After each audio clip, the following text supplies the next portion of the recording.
So, herzlich willkommen zum letzten Vortrag für alle, die noch durchgehalten haben und noch Interesse haben. Der letzte Vortrag SymCon für Enterprise. Ich habe ja ein bisschen in der Keynote schon ausgeholt, wo es hingehen soll, und ich werde ein bisschen oder ein paar Minuten brauchen, um die Geschichte aufzubauen, was wir da eigentlich damit machen wollen, um auch den Use Case nochmal ein wenig darzustellen. Und wir starten somit mit unserem virtuellen Beispiel einer Tankstelle. Verzeiht mir, ich habe nie eine Tankstelle betrieben. Das heißt, ich weiß nicht, wie Tankstellen, also ich kenne Tankstellen, weil ich mit meinem Auto dorthin fahre und tanke, aber mehr soll es dann auch nicht sein. Somit meine exemplarische Tankstelle ist recht einfach aufgebaut. Sie hat so 3 Tanks, wo entsprechend Treibstoff drin sein kann. Die sind gelockt. Wir können also sehen, da scheinen irgendwie Kunden zu sein, die tanken. Es könnte auch ein Leck sein, wir wissen es nicht.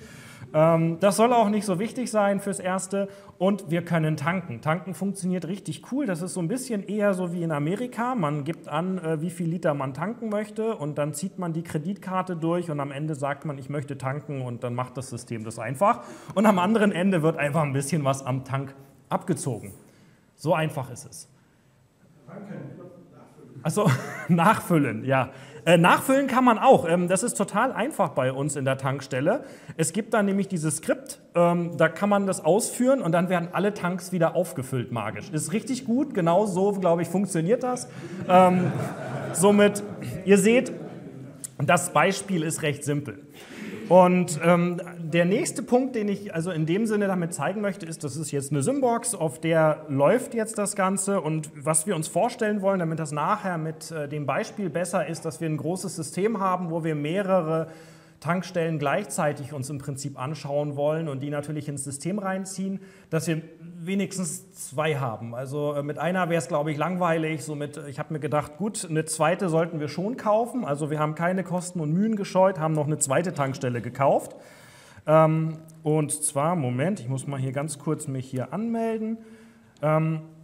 Und weil wir ja wirklich das günstig gestalten wollen, machen wir einfach einen Backup von unserer ersten Tankstelle. Oh, ich habe ja schon eins erstellt, aber wir machen ein neues. So, kleinen Moment. Wir machen hier also ein neues. Und dann nehmen wir auch das richtige, es ist schon echt spät heute Abend. So, und dann laden wir das auf unsere zweite Symbox. Ich muss mal kurz auf meinen Zettel hier schauen. Die hat der Elektriker schon eingebaut, das heißt, wir haben die Tankstelle gekauft, der Elektriker war da, hat die Symbox eingebaut, hat Connect aktiviert, wir können also aus der Ferne zugreifen, es ist schon alles angeschlossen. Das war ja auch das Einfachste, und jetzt kommt das Schwierige, wir müssen also das ganze System nochmal neu einrichten, und das wollen wir jetzt einfach mit dem Backup machen. Das heißt, wir suchen uns das Backup raus, was wir gerade erstellt haben, spielen das entsprechend wieder ein und warten einen kleinen Moment. Und fertig ist die zweite Tankstelle, so ungefähr. Also zumindest unsere exemplarische Tankstelle, wo wir nicht allzu viel Arbeit haben. Ich werde mich dort noch mal ganz kurz anmelden. Tankstelle, Moment kurz. So, gut. Also, wir haben jetzt in dem Sinne 2 Tankstellen. Ihr seht, die funktioniert auch genauso. Und was ich euch jetzt zeigen möchte, ist der erste Punkt, den ich in der Keynote erstellt hatte oder gezeigt hatte. Wir möchten alle beide Tankstellen in einem großen System sehen und dort natürlich wenig Aufwand treiben. Denn bisher war es notwendig, JSON-RPC-Schnittstelle nehmen und irgendwie selber die Werte in einem Skript rüberziehen, oder mittlerweile war es wieder schöner, JSON-Export, das heißt, damit konnte man zumindest schon mal Sachen zusammenklicken und wiederum auf der anderen Seite den JSON-Decoder verwenden. Das wäre eine Möglichkeit gewesen. Oder für MQTT gab es ja schöne Module, womit man ja auch einiges hin und her synchronisieren wollte. Unsere Idee ist, ein bisschen weiter zu gehen, also einen Schritt weiter zu gehen, die Systeme noch näher ranzuziehen, das heißt, noch mehr zu integrieren nachher in diesem Master-System, sodass wir so viel wie möglich von dort aus auch machen können. Also die eine Lösung, also zum Beispiel der JSON-Decoder ist ja nur eine Richtung, bedeutet, wir konnten nur Daten rausziehen. Bei MQTT ging es ja zumindest in beide Richtungen, bei JSON-RPC konnte man in beide Richtungen gehen, aber da musste man sich schon bemühen, dass das funktioniert mit ein paar Ereignissen und ein paar Skripten, und das natürlich für jeden Datenpunkt selbst. Gut. Wir schauen uns unser Master-System an, und da dachte ich mir, da wäre es doch total clever, wenn wir nicht einfach unsere Demo-Seite, also ihr kennt ja die Webfront-Info-Seite, dort loggen wir uns einfach entsprechend ein, wenn er das sich alles gemerkt hätte, aber das macht nichts. Wir tippen das ja ein. Wir können das ja tun. So, und Vorführeffekt. So. Jetzt sind wir dort. Das Schöne ist, das läuft in der Cloud, das läuft bei AWS auf einer entsprechenden Instanz. Ich glaube, in Irland ist das Ganze. Und das ist auch ein Docker dahinter, den wir super schnell starten, stoppen können, mit allem drum und dran, Backup, was nicht alles. Und davor hängt noch CloudFront, also entsprechend ein passendes CDN, Load Balancer, sodass das Ganze auch schön hoch verfügbar ist. Und da kommen wir nachher noch dazu, warum das auch so aufgebaut ist, zum zweiten Teil. Aber nur kurz dazu, dass es jetzt erstmal in der Cloud läuft, wo das System ist, und von dort aus können wir jetzt entsprechend auf alle anderen Systeme ebenfalls zugreifen. So, und hier haben wir schon entsprechend auch eine Tankstellenüberwachung hinzugefügt. Das ist schon mal die Kategorie, und ich habe da unten auch schon ein Webfront hinzugefügt, sodass wir da entsprechend auch darauf zugreifen können. Und jetzt geht es darum, dass wir doch das erste System einmal integrieren und gucken, wie sich das anfühlt und was wir damit dann entsprechend machen können. Und dazu gibt es die neue Instanz, die nennt sich Sync Remote. Und die hat in dem Sinne nur ein paar Parameter. Das heißt, das sind dieselben Parameter, die ihr kennt, wenn ihr auf ein System euch verbinden wollt. Das heißt, ihr braucht einen Host, ihr braucht einen Port, könnt am Ende sagen, mit SSL oder nicht. Und ganz wichtig, Benutzername und Passwort für den Fernzugriff. Denn der Fernzugriff ist so gesehen der höchstwertige Zugriff, den ihr auf ein System bekommen könnt. Darüber können wir alle Daten abfragen, darüber können wir alles machen. Und das ist auch genau das, wo diese Sync Remote Instanz entsprechend drauf zugreift. Holt sich also den Snapshot, genauso wie die Konsole. Die nutzt ja auch diesen Fernzugriff, um entsprechend alles konfigurieren und auslesen zu können.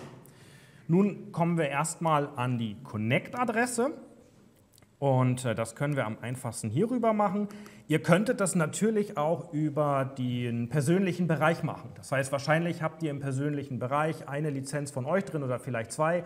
Da könnten wir natürlich auch 10 oder 100 Lizenzen drin haben und könnten auch natürlich jedes System nach und nach entsprechend öffnen und nachgucken, wie sieht es eigentlich mit unserer Tankstelle aus.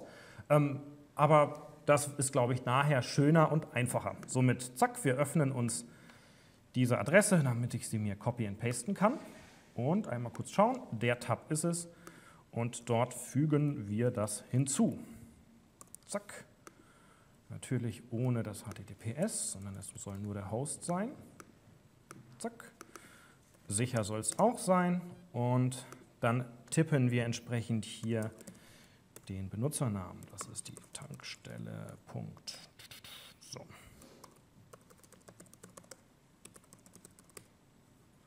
Genau. Und wir möchten, dass das Ganze auch alle 5 Sekunden entsprechend aktualisiert wird. Und das Spannende hinten dran ist jetzt, was machen wir mit den Profilen? Wenn ihr euch jetzt vorstellt, wir haben ganz, ganz viele Systeme.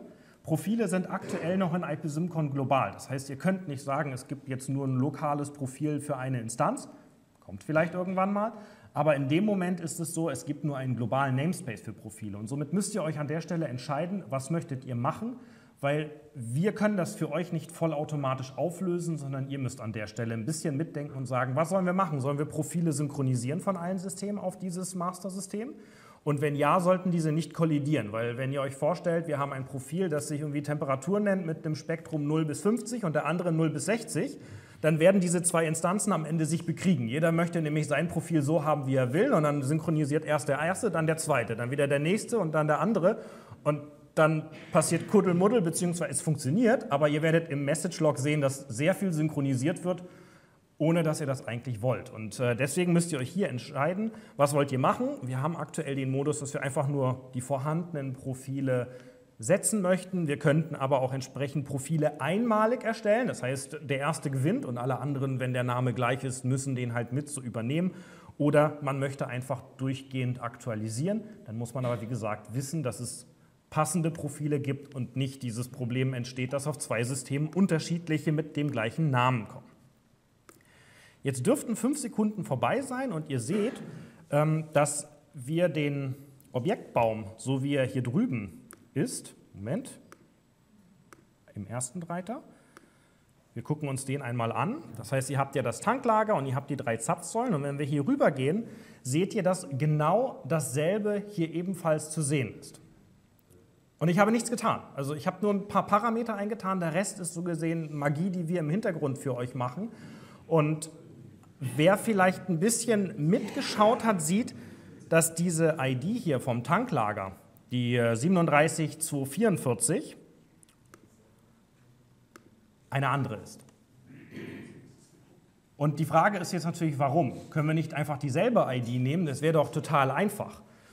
Und deswegen ist das Beispiel jetzt mit der zweiten Tankstelle, die ich jetzt von der einen Symbox auf die andere rüber repliziert habe, so gut. Die IDs sind ja nämlich dieselben auf beiden Symboxen. Wenn wir jetzt also sagen würden, wir übernehmen dieselben IDs von dem System, es knallt, es funktioniert nicht mehr. Und das müssen wir natürlich tunlichst vermeiden. Also kümmert sich IPSymCon an der Stelle im Hintergrund vollständig selbst darum, dass wir alle IDs genauso nach Schema F vollkommen zufällig generieren und einfach beliebig allozieren und die Objekte so erstellen. Und unter der Haube kümmern wir uns darum, wie passt das Ganze zusammen. Diese ID ist im Hintergrund nämlich verbunden mit einem entsprechenden Remote-Server oder Remote-Objekt, das ist nämlich dieses, und hat eine Remote-ID, das ist nämlich die ID, die auf dem Remote-System die Ware ist.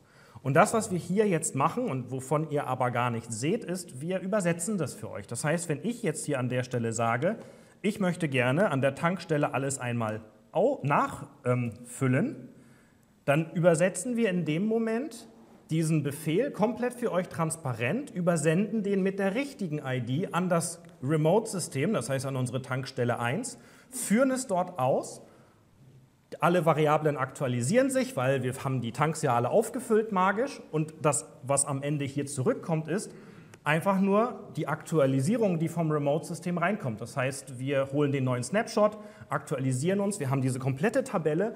Wenn sich diese ID vom Remote-System ändert, welche ID muss es bei uns im Master-System sein? Und genau das wird dann an der Stelle aktualisiert.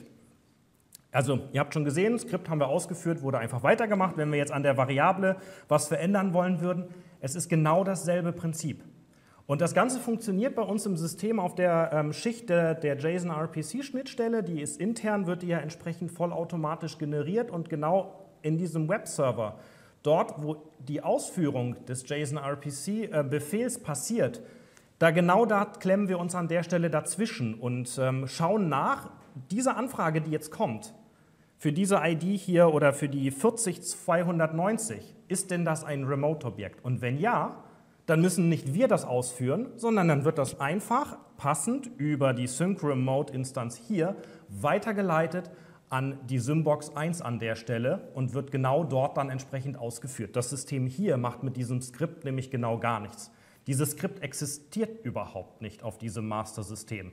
Es ist nie auf diesem System angekommen. Das Einzige, was ihr hier nämlich am Skript seht, ist die bloße Hülle des Skriptes. Das Objekt ist da, der Filename ist gesetzt und hinten dran ist der CRC und alles irgendwo auch gesetzt. Aber die Datei existiert auf diesem System gar nicht, sondern es ist für euch eine transparente Schicht, die aber in Wirklichkeit nur ein Abbild dessen ist, was auf Tankstelle 1 tatsächlich aber passiert. Und das funktioniert für verschiedene Objekte natürlich verschieden komplex. Also jetzt für die Variablen ist das einfach, weil die Variablen haben einfach nur Werte. Für Skripte und für Medien brauchen wir natürlich diese Sonderbehandlung. Wir wollen keine Dateien auf dem Server haben, weil wenn der Dateiname wieder gleich wäre, würde es knallen. Und wir brauchen die Datei ja gar nicht, weil wir führen sie ja nie aus. Genauso wie ein Ereignis. Alle Ereignisse, die ihr hier seht, sind da. Aber niemand führt sie auf diesem Master-System aus. Sie werden nur auf dem Tankstelle-1-System ausgeführt.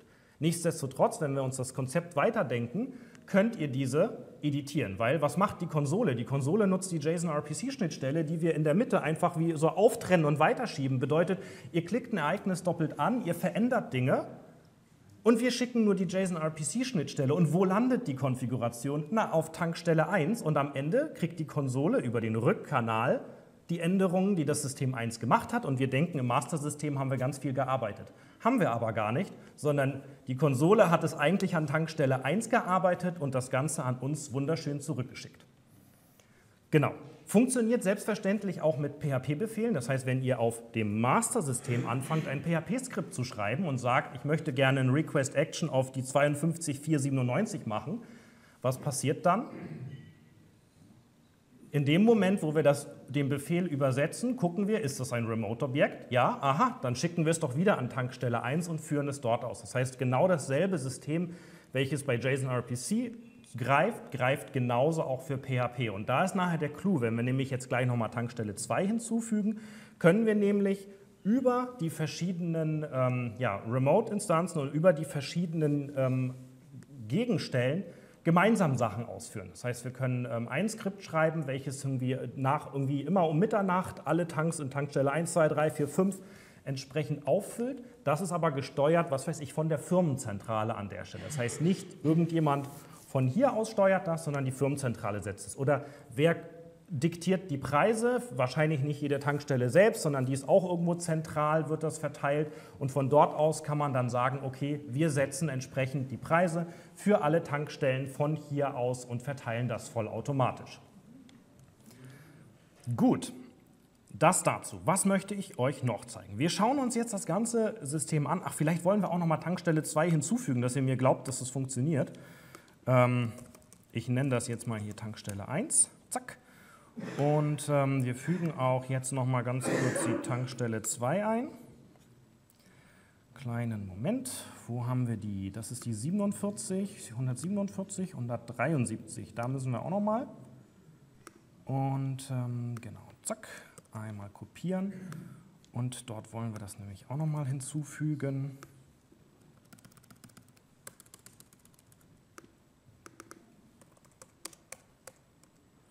Und dann haben wir hier nämlich das 2 haben wir. Gut.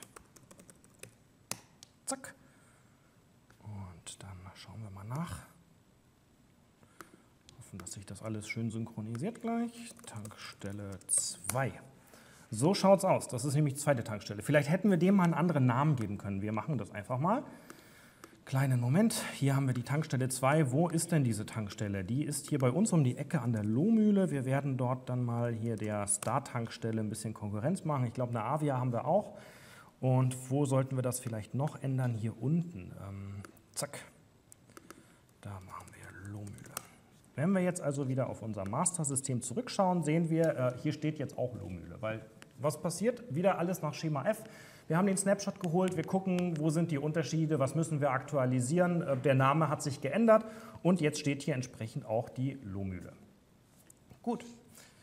Wie sieht das Ganze jetzt vom Master-System auf der Visualisierung aus? Erstens sehen wir hier, wir haben allerlei schöne Webfronts und die Tankstellenüberwachung ist jetzt hier hinten mit dabei. Eigentlich gefällt uns das aber gar nicht, aber da kümmern wir uns nachher drum. Also weil all unsere Privatkunden sehen jetzt die Tankstellenüberwachung, aber das soll ja eher ein Unternehmens- und Enterprise-Feature sein. Vielleicht wollen wir das woanders haben. Kümmern wir uns aber nachher drum. Erstmal schauen wir uns an, wie das Ganze hier aussieht. Und zwar seht ihr das hier, Tankstelle 1, Tankstelle 2 und von der Funktion her ist es eigentlich aufgebaut wie ein Pop-up-Modul. Das heißt, ihr kennt die Pop-up-Module, ist eine Instanz, alles was da drunter ist, wird entsprechend dargestellt. Und genauso können wir das hier machen, dass wir sehen, hier ist die Tankstelle mit der Lohmühle. Ihr könnt also im Prinzip in das andere System reingucken. Passiert aber alles lokal, weil es ist ja virtuell in dem Sinne im Master-System schön gespiegelt. Wir haben da also keine Performance-Geschichten, sondern es ist wirklich, alles kommt ja von unserem Master-System. Erst in dem Moment, wo wir hier auf Nachfüllen drücken, was machen wir? Wir schicken den Befehl an Tankstelle 2. Tankstelle 2 führt es aus, wir warten auf die Synchronisation und zack, aktualisieren sich unsere Werte. Was machen wir denn jetzt hier mit diesen Graphen? Das ist schon ein bisschen ein größerer Spezialfall. Moment kurz. Denn die Graphen, wenn wir uns überlegen, wo liegen denn wiederum die Daten? Wir haben die Daten ja nirgendwo synchronisiert. Ich habe ja gesagt, das, was das Master-System hat, ist eher so eine flache virtuelle Kopie von dem Ganzen. Bedeutet, alle Daten liegen natürlich auf der Symbox 2 hier für diesen Graphen. Bedeutet, was tun wir hier im Webfront, wenn wir diesen Graphen öffnen? Wir rufen die AC-Funktion auf vom Archiv-Control, aber müssen ein bisschen aufpassen, weil wir müssen ja das richtige Archiv nehmen. Wir dürfen ja nicht unser vom Master-System verwenden, sondern wir müssen in dem Moment wissen, welches Archiv gehört zu unserem Server. Und dort müssen wir natürlich mit ein bisschen mehr Raffinesse übersetzen, schicken aber trotzdem nach demselben Schema den Befehl dann an den richtigen Server, holen uns die Daten, der Server rendert uns hier die Graphen fertig. Funktioniert also genau nach demselben Schema. Noch ein bisschen komplexer wird es, wenn wir uns jetzt Multigraphen und die Diagramme entsprechend anschauen. Denn was gibt es bei den Multigraphen noch Besonderes zu beachten? Wie funktionieren denn eigentlich Diagramme? Diagramme in unserem System funktionieren, indem man sich ein Medienobjekt erstellt, welches vom Typ Diagramm ist, und dort definiert man verschiedene Variablen, die dort dargestellt werden sollen. Das ist ein wunderschönes JSON-Objekt, das wird auf der Festplatte abgelegt und am Ende, wenn das Webfront das Medienobjekt lädt, zieht es sich entsprechend alle Daten für die einzelnen Graphen, das tut übrigens das Backend an der Stelle, und liefert euch diese schöne SVG hier an der Stelle plus die Metainformationen, welche Farben und etc. soll es geben. In dem Moment, wo jetzt aber der Server dieses Objekt oder die Daten zusammenstellen und diese Komposition an Daten stellen soll, muss es ja erstmal das Medienobjekt vom Server holen. Das ist aber einfach, weil das haben wir ja schon darüber gesprochen. Wir holen uns über IPS-Get-Media-Content die Datei direkt vom IP-Symcon-System. Das heißt, das Webfront ruft dieses IPS-Get-Media-Content auf, merkt, oho, es ist ein Remote-Objekt. Was machen wir also? Wir fragen es direkt vom Serversystem ab, holen uns das. Und jetzt kriegt das Webfront diese Datei, muss aber verschiedene IDs jetzt eigentlich rendern, die es gar nicht kennt. Das heißt, hier muss einmal diese Übersetzungsschicht kommen und sagen, diese IDs muss ich übersetzen jetzt von meinem System, und an wen muss ich jetzt diese Anfragen stellen, und stellt dann passend dazu die Anfragen wiederum an den korrekten Systemen, stellt die Daten an der Stelle zusammen und rendert dann daraus diesen Graphen. Das Schöne daran ist, ihr müsst euch darum überhaupt nicht kümmern, wir tun das für euch. Also ihr baut nachher die Diagramme so, wie ihr sie wollt, über die verschiedenen Systeme übergreifend, und wir rendern dann für euch passend einfach dieses Diagramm und stellen das so zusammen, dass es entsprechend passt. Das heißt, wir zapfen die relevanten Datenquellen einfach im Hintergrund für euch an. Wichtig ist natürlich dabei, dass die Systeme verfügbar sind. Also das ganze System funktioniert natürlich nur, solange wie die Gegenseite sauber verfügbar und online ist. Wenn sie offline geht, klappt das natürlich hier nicht. Dann ist man in dem Moment auch, könnte man die Daten einfach nicht holen und dieses Bild würde natürlich nicht dargestellt werden. Was aber, glaube ich, etwas ist, was man an der Stelle versteht. Dafür läuft das System dort vollkommen autark, und in dem Moment, wo es wieder online kommt, synchronisieren wir uns und sind wieder up-to-date. Und wir haben ja auch keine Daten verloren, weil wir müssen nichts synchronisieren, außer dieser ganz simplen und flachen Kopie dafür. Gut, kommen wir zu dem nächsten Thema.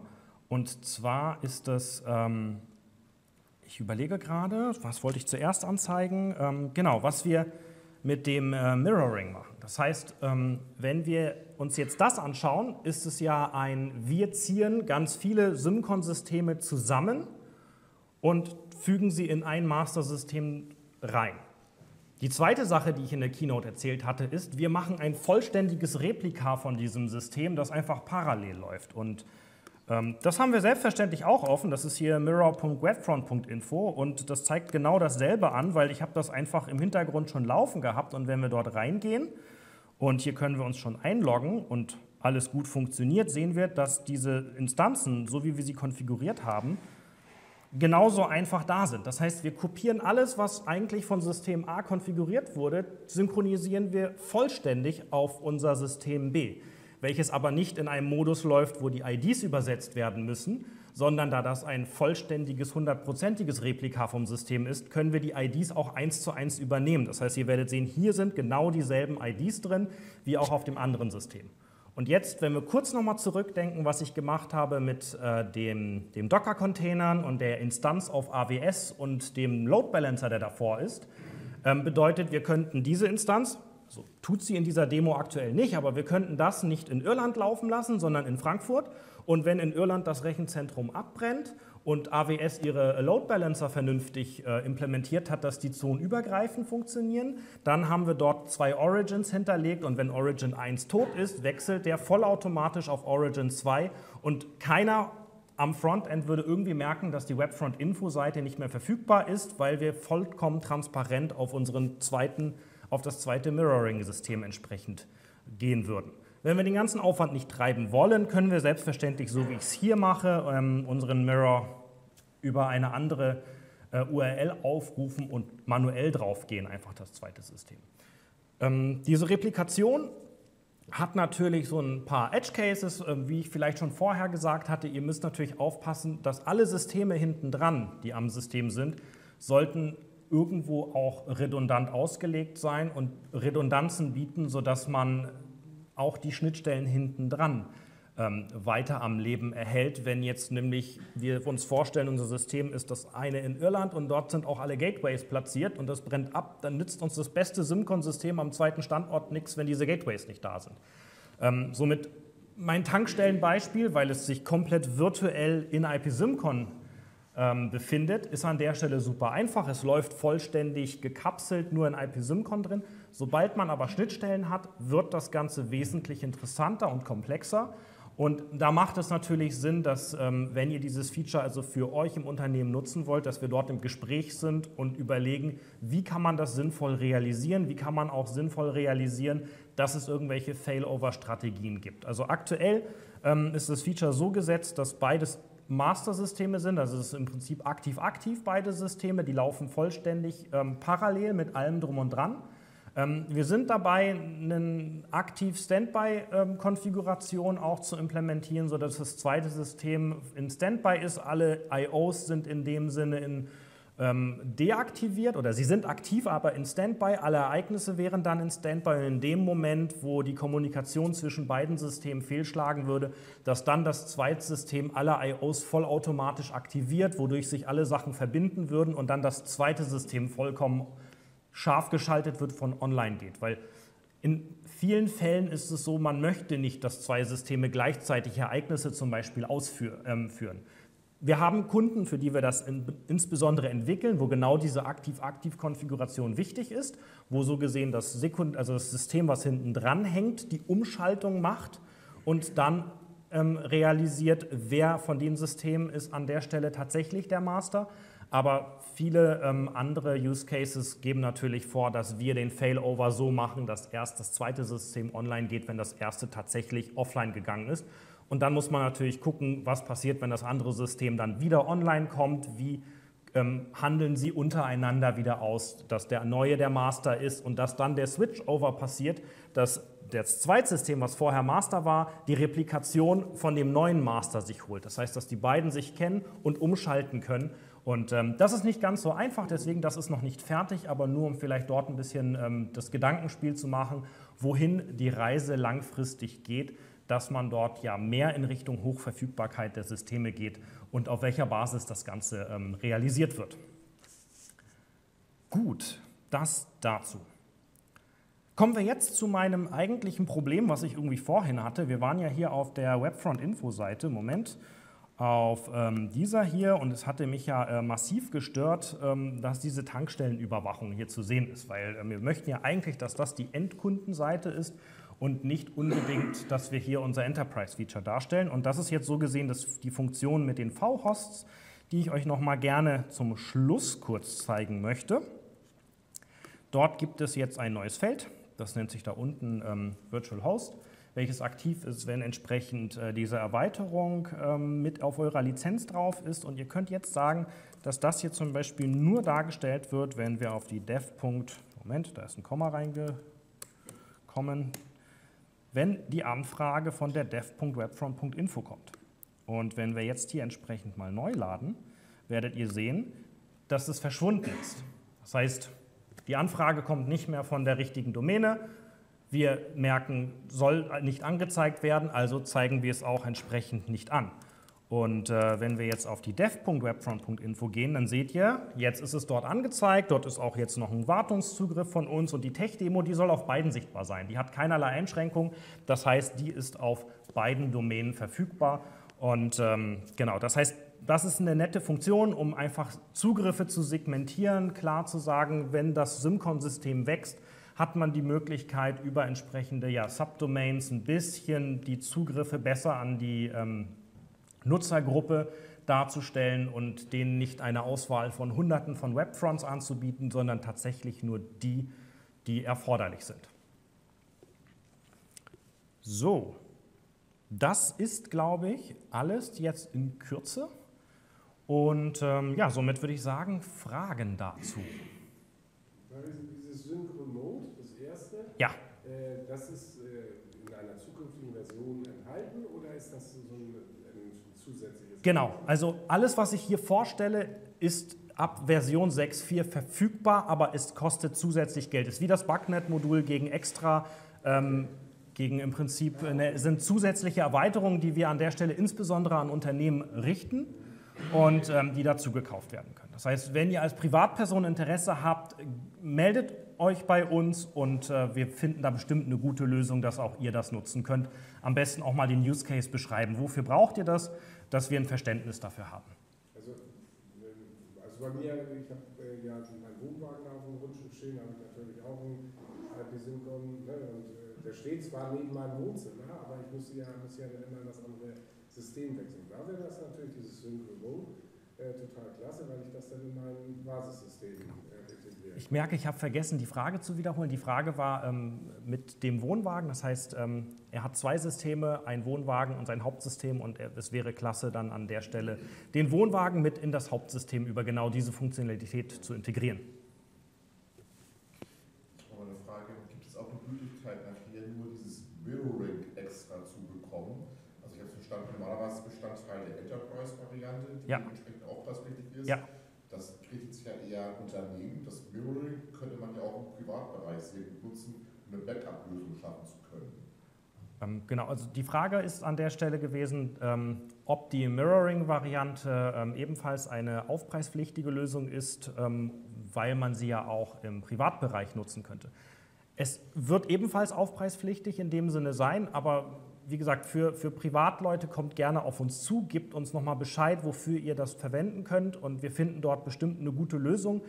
Wie gesagt, primär richten sich selbstverständlich die Lösungen und auch die Preise an der Stelle für die Erweiterungen an Unternehmen, für die das primär gestaltet ist. Also sicherlich ist sowas auch im Privathaushalt cool, insbesondere für uns, die mehrere Symcon-Systeme irgendwo in Benutzung haben oder die auch Spaß daran haben, Hochverfügbarkeit bei uns zu Hause zu realisieren.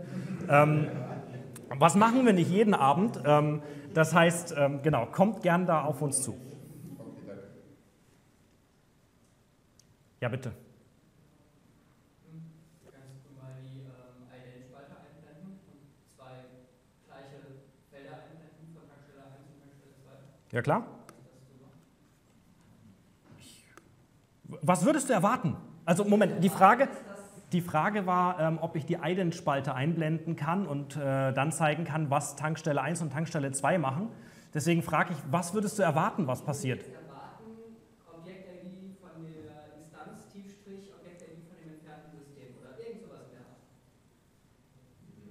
Warum? Warum? Weil ich mir irgendwo merken muss, wie die ID auf dem anderen Ding heißt. Ach so, ja, okay.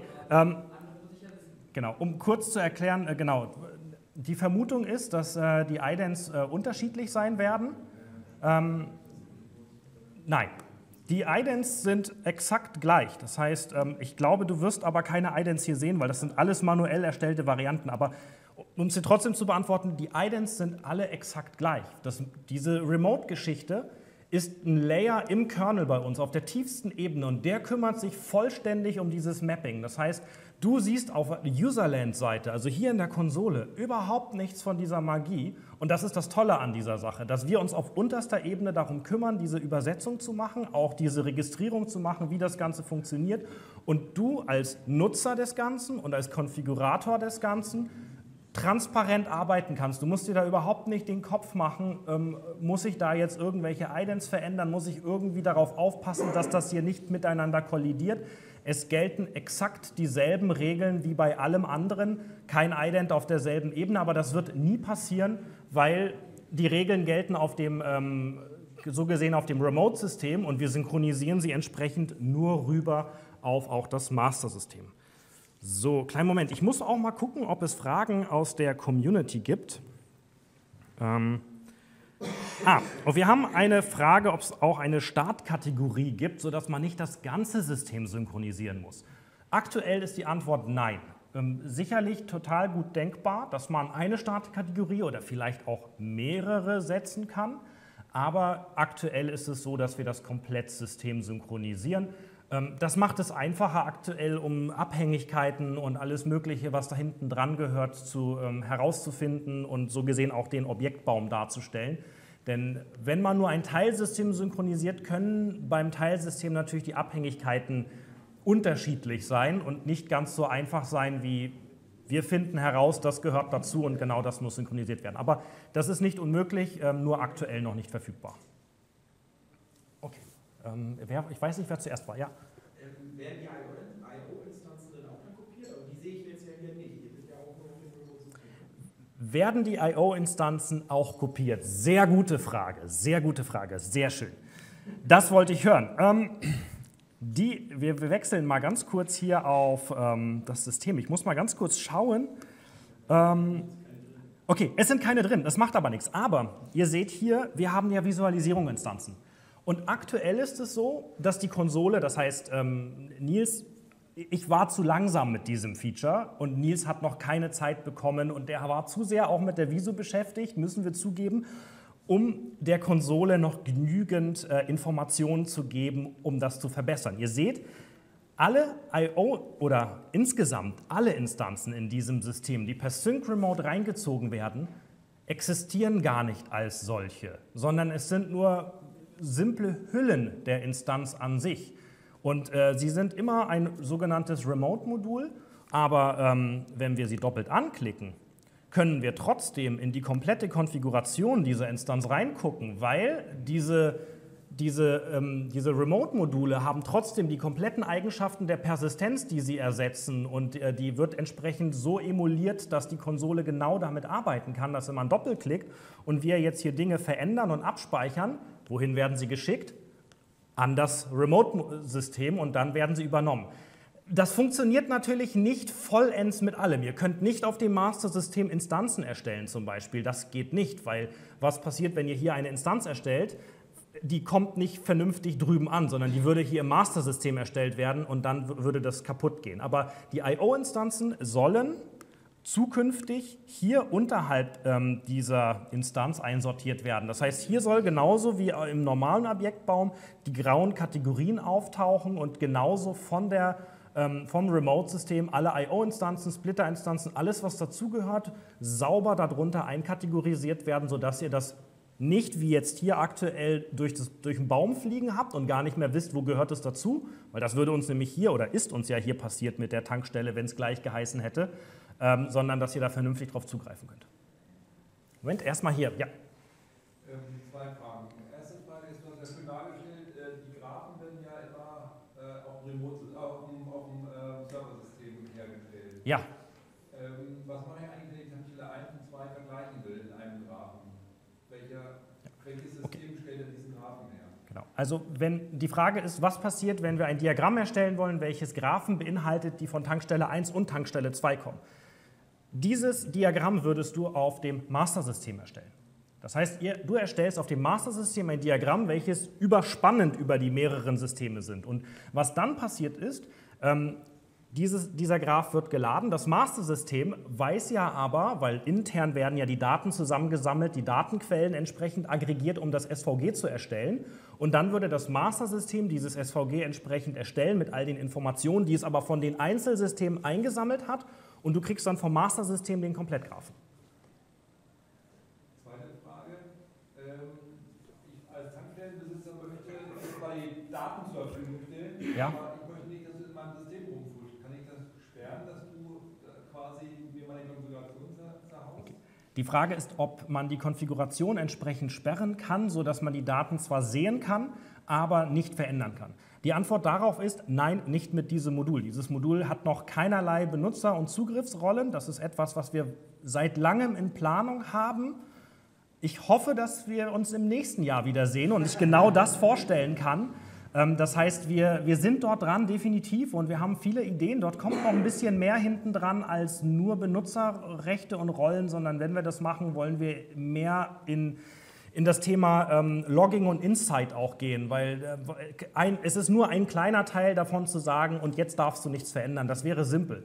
Spannend ist es aber zu sagen, wer hat eigentlich die Variable XY verändert und von welchem System kam diese Veränderung, welchen Stacktrace hatte diese Veränderung und genau den möchte ich am Ende haben. Das heißt, ich möchte bis zum Ende verfolgen können, von dieser IP-Adresse wurde eine Veränderung vorgenommen durch den User, der durch diese Berechtigung gekommen ist und vielleicht noch von dem Endgerät. Das ist so mein heimlicher Wunsch, den ich hätte. Ob wir nächstes Jahr schon so weit sind, weiß ich nicht, aber das wäre klasse. Moment. Ich gebe erstmal dort, du kommst auch noch dran. Ja. Schließt sich eigentlich ganz gut an. Das heißt, hier muss ich aber dann ja auch, gerade wenn die IO-Instanzen mit drin sind, höllisch aufpassen, wo ich gerade drin bin. Ich sage, ich habe jetzt 50 Tankstellen und alle heißen Subzone 1111. Dann wird es ja auch irgendwann spannend, wenn ich hier in einer IO-Instanz dann was ändern möchte, dass ich auch an der richtigen Tankstelle bin. Ja, also die Frage.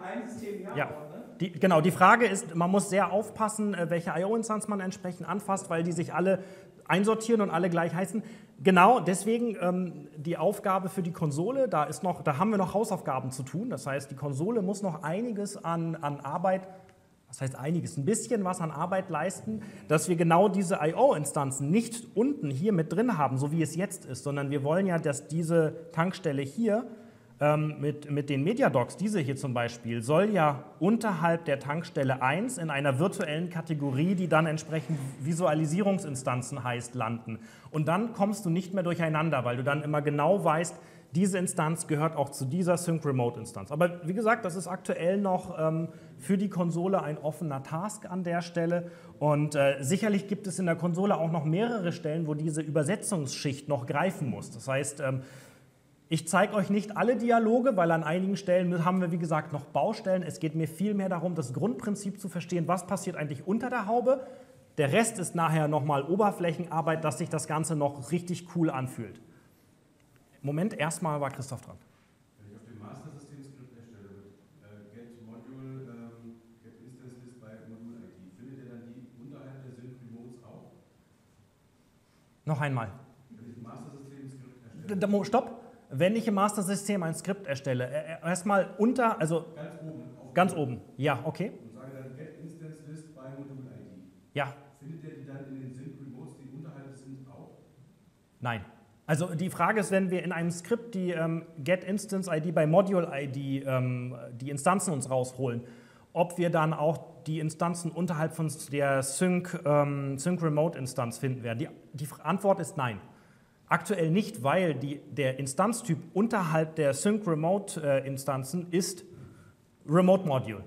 Und dort gibt es aktuell keine spezialisierte Funktion, womit du diese Übersetzungsschicht umgehen kannst. Das heißt, theoretisch wäre es möglich, für diesen Spezialfall zu sagen, wir bauen da irgendeine X-Funktion, die das auflöst, weil intern wissen wir ja genau, was eigentlich unterhalb des Sync-Module sich befindet und was eigentlich die echte Module-ID ist. Da es aber für das Master-System total unerheblich ist und wir ja auch jegliche Funktionalität, die in diesen Instanzen drinsteckt, nicht haben möchten, weil es soll ja einfach nur eine Handhabe sein, um das System visuell darzustellen, die Konfiguration vielleicht anzupassen und so gesehen die Variablen etc. abzubilden, aber in keinster Weise ja zum Beispiel dort die Logik drin sein muss, um jetzt irgendwie KNX anzusteuern, weil das macht ja das Remote-System, ist es dem Master-System aktuell egal. Genau, die Frage ist, ob ein Get-Property oder Set-Configuration gehen würde. Richtig, genau. Das würde gehen, weil das übersetzen wir sauber. Das kannst du einfach durchschieben und wie gesagt, da greift dann die saubere Übersetzungsschicht. Ist es ein Remote-Instanz? Ja, zack, weiter an das entsprechende Target-System. Fertig. Erstmal Hatto. Nur mal langfristige Perspektive. Also ich habe es jetzt so verstanden, das macht ja da Sinn, wie zum Beispiel im Bussystem ist, dass das jetzt eine Synbox oder mehrere Standorte synchronisiert dann mit dem Master-System, das in der Cloud sein kann.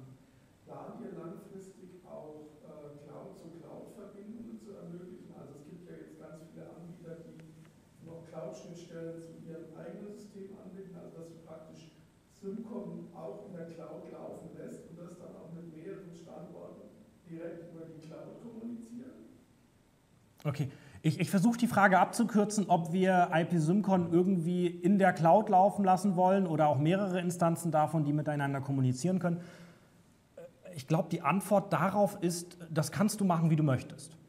Das hängt einfach von dir ab. Wir stellen dir da keine Steine irgendwie auf den Weg, das musst du einfach konfigurieren. Wenn du weißt, wie du deinen SymCon in der Cloud laufen lassen möchtest, wie du von den Cloud-Instanzen deiner Hardware dahin routest und das alles miteinander verbindest, kannst du alles gerne machen. Also wir haben Kunden, die SymCon in der Cloud für Kunden entsprechend betreiben, wo es genauso funktioniert, dass man auch sauber durch VPNs die Hardware durchtunneln kann.